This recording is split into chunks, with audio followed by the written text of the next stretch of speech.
I'd just like to point out that I have a cold, and if I sound weird, that is why.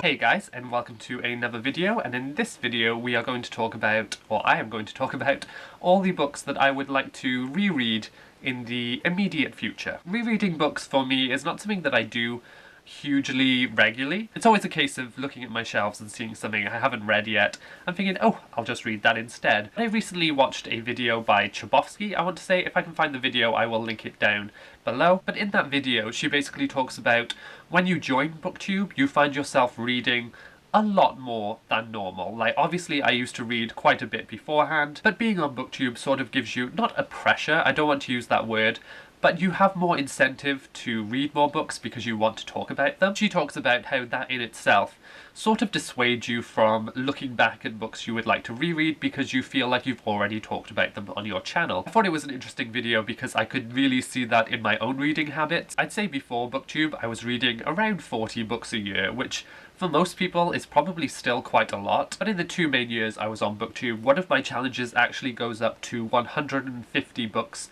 a year, which is something ridiculous, like 1 every 2 days, which is just ridiculous because, I mean, what happened to my social life that year? It's worrying. But recently, while I was away, I reread The Song of Achilles by Madeline Miller, which is one of my all-time favourite books, and I just had such a good experience rereading it, so I thought, what the hell, let's reread some more books. I have chosen 5 books to talk about, and we are just going to get straight to it. So the first book that I would like to reread is one that I've already started rereading. I'm about 100 pages in, and that is The Handmaid's Tale by Margaret Atwood. I mentioned this in a recent video, my most disappointing books video.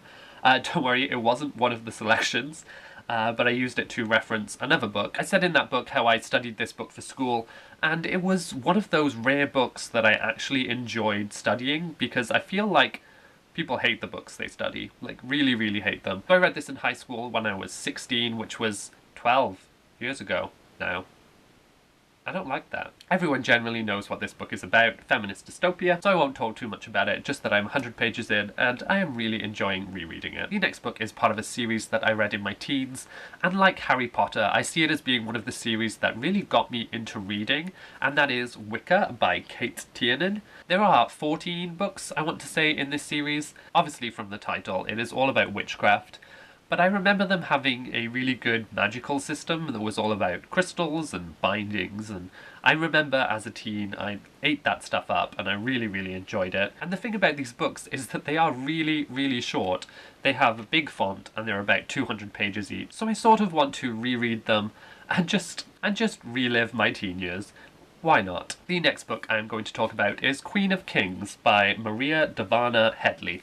I believe she also wrote Magonia, or popular YA novel that came out recently. But this is her sort of fantasy retelling of the times of Cleopatra. In this version, Cleopatra is actually a vampire, and she can shapeshift. It goes more that urban fantasy route, but I really enjoyed it when I read it a good probably 8 years ago now. It's one of those books that just takes a commonly told story and puts that supernatural spin on it.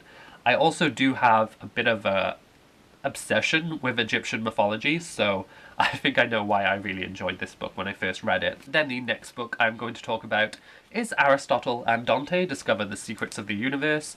This is a gay YA novel, and I want to reread this because I was stumbling through GOODREADS just yesterday, and I realised that this has a sequel coming out in March, which surprised me because the ending to this one seems quite final. I remember having a really sweet time with this novel, which isn't a word that I really use that often, but it was just such a cute and sweet story, and I don't really remember much about it apart from the ending, so I would really like to reread this in time for the sequel, which I will definitely read. And then the last book I'm going to talk about is Less Than Zero by Bret Easton Ellis, and I would like to reread this because generally when people ask me who my favourite author is, I will say Bret Easton Ellis. I've read all his books and I did my dissertation on American Psycho, but if I think back, I really haven't read any of his books for a good 10, 12 years. I remember reading them, again, in high school a lot. If I haven't read him in 12 years, can he still be my favourite author? So I would just like to reread this,